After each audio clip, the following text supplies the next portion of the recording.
After years of abuse, my dad wants me to repay his loan. When I refused, he called me a disgrace. My relationship with my parents had never been smooth and I have bad memories of them only. I remember when I used to count years to see how many were left to be spent with them before I could finally leave. My dad is a narcissist and loves to control the lives of others. My mom on the other hand says and does whatever my dad asks her to.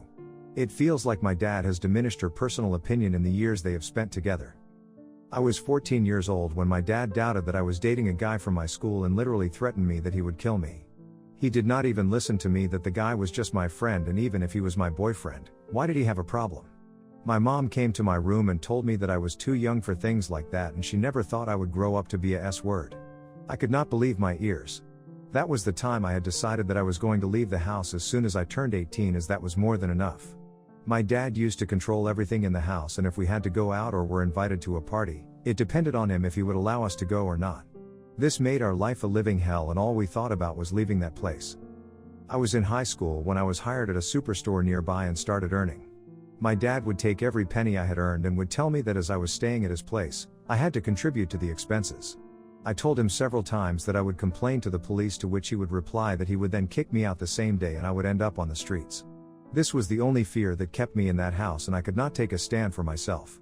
When I graduated high school, I had to get into a college, but my dad told me that he was not going to support my education further as he had already spent a lot on my education. Just to mention that I had been going to public schools and there were no such expenses he had to bear. I was of course not able to take admission to a college that year, but that year turned out to be the best of my life. I got hired as a waitress in a 5-star restaurant and started earning well. I told my parents that I was going to leave and would never see them again. My mom told me that they were glad to get rid of me and would love to never hear from me again. I rented a private room and moved out of my parents' house. I secured admission to college for a bachelor's in business administration, and for the first time in my life, I felt fulfilled and happy. My routine was tough as I had to attend college in the morning, then would work at the restaurant, and then would study till late for college. That was the most hectic time of my life, but it was worth it. I completed my bachelor's and started applying for jobs. As soon as I secured a job in a company, I resigned from the restaurant and took the admission for my master's. I had been a very motivated and driven person forever, but my family never supported me in anything. After I graduated master's, I already had work experience and did not face any difficulty in landing a job in a reputable company. I celebrated that with my friends and posted about that on Facebook. As my siblings were still at it on Facebook, the news reached my family in no time. My siblings congratulated me and told me that they were proud of me. A few days later, I received a text from my dad that he was proud of me and always believed in me. That made me very emotional and I thought he meant that, but I was wrong. I received a parcel from my family and I had no idea what it contained. When I tore the envelope, there was a bank statement that said that a certain amount of loan that my dad had taken from the bank needed to be repaid. I called my dad and asked what was that at. I had no idea about it. My dad told me that he had taken a loan to set up a store, but his idea miserably failed and now he was not even able to repay the loan. He went on and said that as I had landed a well-paid job, it was no big deal for me to repay the loan. I am still unable to understand how my parents could be this cold and insensitive and what made them think that I have forgotten everything they did to me. I swear I'm going to deal with them the way they dealt with me. Update 1. I sent my parents a parcel containing a letter that said that I didn't even recognize them as I had no family. I went on and said that they had probably mistaken me for someone else. My dad called me the day he received the letter and told me that he did not know that I was still that cheap little girl and he thought I had grown up. I told him that even though he did not change over the years and had managed to stay the same, so I guess I had inherited that from him. He told me that as I had mentioned that I had no family, that was because I did not deserve a family. I told him to have a great day and hung up. My mom called me later that day and told me that it was so mean of me and she never expected that from me. She said that being the eldest kid in the family, I had few responsibilities to fulfill. I asked her why did she not remember that when she would treat me as a doormat along with her dearest husband, and it was only the money I earned which had changed her thoughts. I told her that the loan was not my problem and they had not taken it for my education, so they better deal with it themselves. Update 2. My brother came to see me and told me that my dad was not feeling well as financial stress had taken over him and he felt even worse since I had sent that letter. I told him that he had no idea what I felt when he told me that he was not going to bear my college expenses, which were least, to be honest. My brother said that my dad's life was already miserable and I should not make it more by seeking revenge on him. I told him that his life was miserable because he never failed to make everyone else feel miserable. I told my brother that he should suggest our dad sell his house and repay the loan. My brother got furious and asked if I wanted to see them on the streets. I told him that if they would not sell the house themselves, the bank would make them do so eventually and they can relocate to a rented apartment if the streets did not suit them. My brother left my place in a fury and told me that I was the worst daughter he had ever known.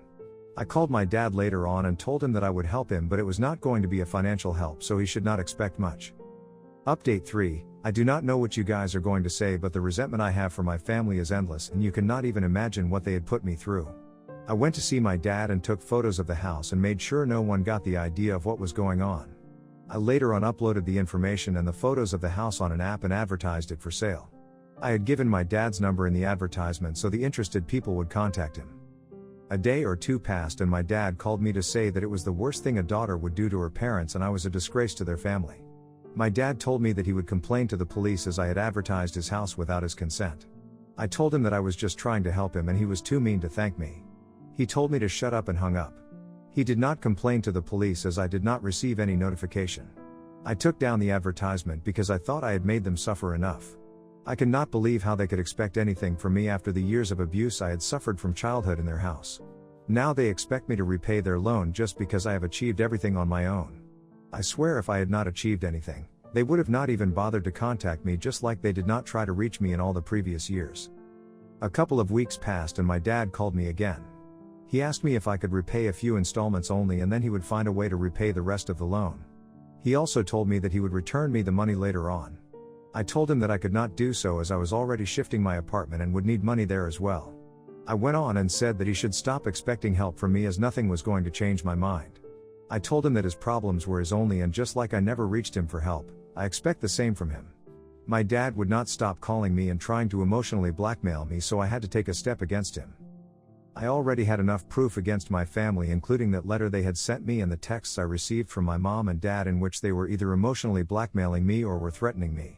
I filed for a restraining order against my family and was able to get one as I had proof against them. I of course got notified but did not try to contact me after that. My husband, 42, and I, 37, have our 10-year wedding anniversary coming up soon. This has been a long year for both of us as I was diagnosed with cancer and have been dealing with the treatments for the past year and have finally been declared cancer-free. During the treatment my husband has been amazing and has used almost all of his vacation time to make sure that I was being taken care of. Of course this meant that he doesn't have any time to take a week off for our upcoming 10-year wedding anniversary to go do something fun. I of course still wanted to celebrate being cancer-free, so I booked a tropical getaway trip with one of my best friends so I could get away and celebrate. Due to the scheduling of my friend, the only time that worked best for her was during the same time that my wedding anniversary falls on.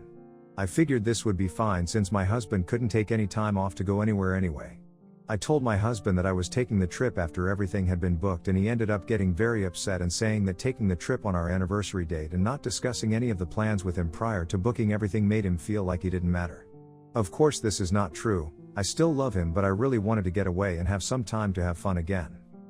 I told him that once he has some vacation time saved again that he can book us a trip and we could enjoy some tropical time together then.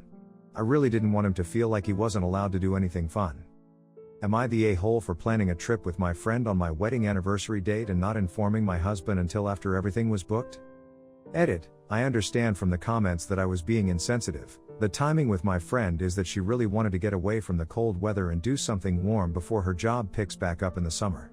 I understand that my husband is so upset and I will talk to him later and let him choose anything that he wants us to do together after I get back, just to let him know that he is still important to me. Edit. I had to take some time to reflect on the messages and replies that I got. Some were very hurtful, which is fair. To answer a few questions brought up. I do have a job and was able to work reduced hours while using my sick days for appointments and the surgery/recovery. My husband's work would not allow him to use his sick time for this, so he had to use his vacation days. The cancer I had thankfully wasn't as severe as some people's family members here. But it still took many appointments, a surgery to remove most of it plus lymph nodes and then the resulting radiation therapy and follow-up appointments. I have decided that I would push back the trip and leave the day after our anniversary so my husband and I can spend our anniversary together. I did apologize to my husband for booking the trip without talking about it with him first. He has had no issues with me taking time to spend with my friends in the past and I honestly didn't think he would mind that much. My friend is obviously upset with this as she has to reschedule her days off as well as parts of the trip that she contributed to, but I hope she understands the situation. I want everyone to know that I really wasn't trying to be the biggest hole on the planet. This has been a very stressful time and I'm just trying to keep everyone happy as I care about everyone in my life. I, female 20, live in an apartment with 3 other roommates. We're only provided a 2-car garage for the whole unit, but that's not an issue because there are only 2 cars. Occasionally we would have guests over before the second car was brought and anyone over was welcome to park in the garage. No one cared because better used than not. From the beginning, I've been charged $50 extra a month to park in the garage. Apartment policy, they use it to clean the flooring if requested. No additional cost. This is $50 per unit, not person. When the other person moved a car in, I didn't think to bring up this cost because I am financially stable enough to handle it and it secures me a spot in the garage.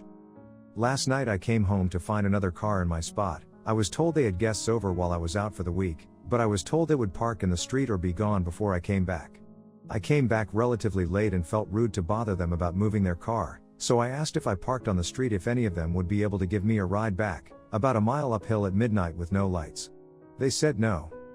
For safety, I parked in front of the garage and let them know that if I was towed, I wanted help paying it off. They said they'd pay it in full. I'm 5 feet tall, no pepper spray, and about 100 pounds, so I could in no way fight someone off. I woke up to my car towed and let the roommates know. When I called the company they told me the bill would come out to about $500. In total it would cost me about $700 given the hourly rate and time it would take to get there. They said no and lied that I never even asked. I have text messages. I said whatever and paid for my car since I had the money on hand. Payment for rent is coming around at the mid-month mark and I have no intention of paying rent. My rent in total is also about $700. I have the money on hand but still. I talked to my landlord and he said so long as it's covered by anyone, it is alright. We're a unit and not individuals. If one person doesn't pay, everyone is in trouble. I sent that to the chat and gave them a week. They tried to bargain with half, but I mentioned I have paid $500 in total while living here for the garage and the fees and said I would pay $200 if they did the rest and they said no. I also pointed out that the other person doesn't pay to use the garage and also could have moved, but they said they pay rent in general so that's enough. I feel bad, but financially I would be on a tight budget, no gas, no food, no tuition payment kind. Am I the a-hole for refusing?